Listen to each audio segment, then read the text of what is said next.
In this demonstration, we start by importing ECAD schematic data using an associative bidirectional data exchange for printed circuit boards. In PCB Exchange, therefore, now we're going to go ahead and select the PCB board file, and we're going to filter out some entities. In this case, we want to remove some of the holes that are probably too small to worry about, and essentially simplify the model, the 3D model. We can go ahead and say OK, and this allows us to directly generate a 3D assembly of the board and its components.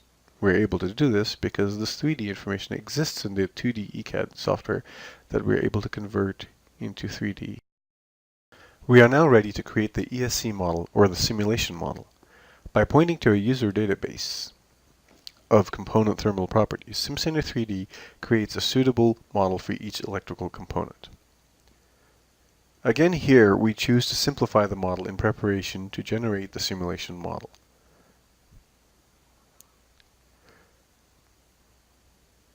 While this is being generated, we should note that the copper trace data imported from ECAD is used to compute and apply detailed conductor properties to the board thermal models.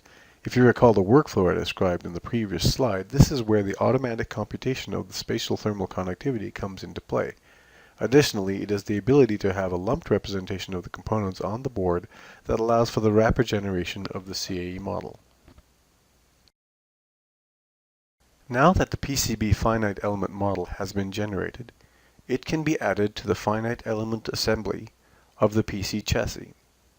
This is simply done by using assembly modeling techniques identical to CAD, where we can add the PCB as a component into the assembly.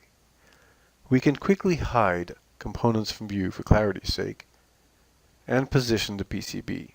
There are any number of ways of doing this, even with assembly constraints, but here we position with the origin of this coordinate system and give it a direction.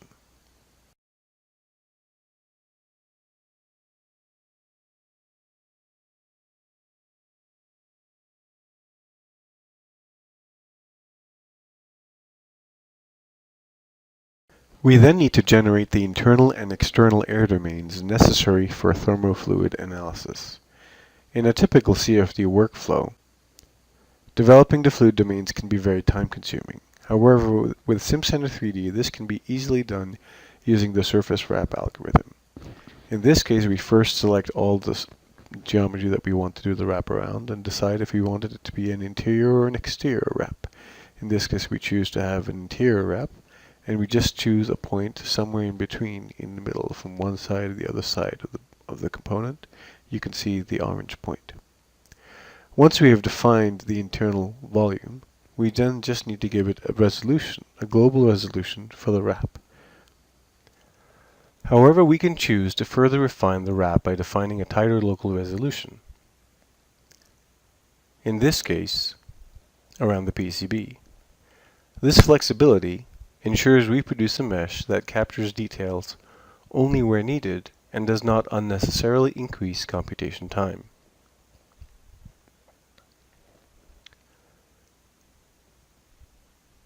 Because components of the PCB are close to those of the assembly, we can use contact prevention constraints to ensure an adequate gap is maintained. In this case, between the gray component at the top and the two chips below. We select the first one, and then we create a second contact prevention constraint on the second one. All these constraints can then be added to the surface wrap definition. And finally, the resulting fluid domain is associated to the base geometry, so in the event of a design change, you can rapidly update the fluid domain with little additional effort. In this case, we chose that the wrap automatically generate a 2D mesh. This 2D mesh is then going to be used to only generate a corresponding 3D solid mesh using the solid from shell command. We also define the material properties for this volume, which of course is air, and we can then generate the 3D mesh.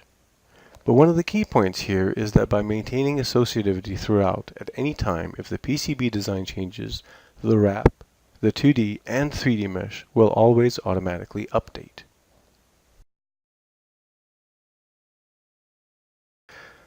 So once the internal domain is generated, we can then generate the external air domain around the enclosure.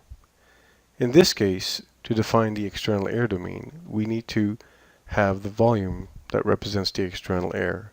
And this is easily done by having an existing FEM file that we just add into the assembly as we did before. And this body, this geometry, represents the external air around the PC. This PC, we should note, is a rack-mounted PC, so therefore the air is the air that would be represented inside a data center. So again, we use the same surface wrapping algorithms to generate the surface wrap, which generates a 2D mesh, and of course then we generate the 3D mesh as well. Now that all the meshes have been defined, we can go ahead and generate the simulation file, where all the loads and boundary conditions will be defined. We select from the template for the ESC solution, click OK, and generate the new simulation file. Of course, what we're going to be doing here is generate a coupled multi-physics thermal flow analysis, as can be shown in the analysis type. We then need to set a number of different variables, and we take advantage of the parallel processing capabilities that are available to us by using some high-performance computing. Set a few additional variables, and of course we need to set some result options to ensure what type of results we wish to see, what type of output requests we would like to have generated. Finally, we just need to generate or define the direction of gravity, which in this case is in the -z, and now we've fully defined our solution. Because the CA model for the PC chassis is an assembly, we can quickly reuse existing boundary conditions. Here we can import previously defined boundary conditions for the PCB into the entire AFEM. This greatly reduces pre-processing time by not having to redefine loads and boundary conditions at a new level. To ensure that we don't unnecessarily clutter the simulation navigator, we can also quickly do some bookkeeping and select all the different entities we've just generated and put them into a new folder.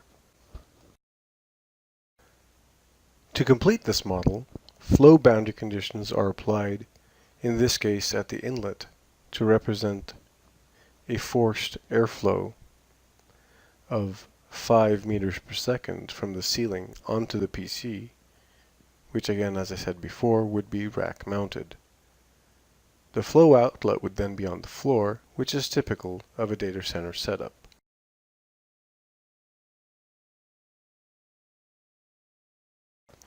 Once the model has been solved, we can view the results to see whether this nanobox PC dissipates the heat generated from the PCB, or whether a redesign is warranted.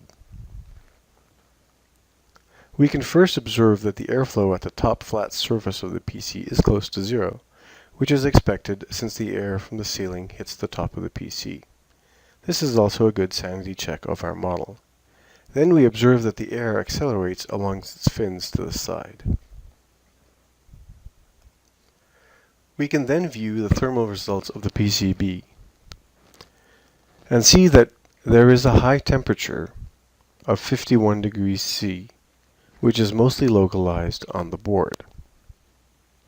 The corresponding components, however, remain at the ambient air temperature, which indicates that the heat is being well dissipated, even within the PC. This is confirmed when we look at the internal fluid temperature and see how the heat is transported away from the PCB inside the enclosure.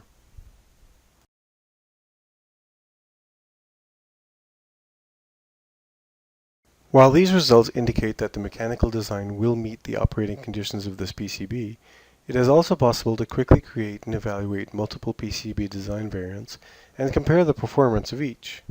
With traditional CAE tools, this would be a tedious task that could take days. But through SimCenter 3D's fully associative analysis model, we can quickly update the analysis model to reflect each of the new design variants within minutes. Now, going back to the assembly model, we are able to replace the PCB component with a new board. When replacing the board, SimCenter 3D will automatically position the new board in the same location as the previous board. You can then observe that the air domains are out of date.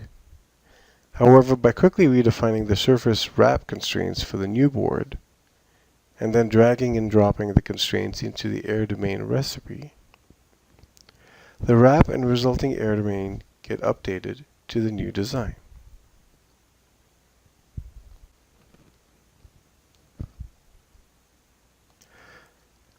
Next, we re-import the loads and boundary conditions for the new PCB into the assembly model and resolve the model.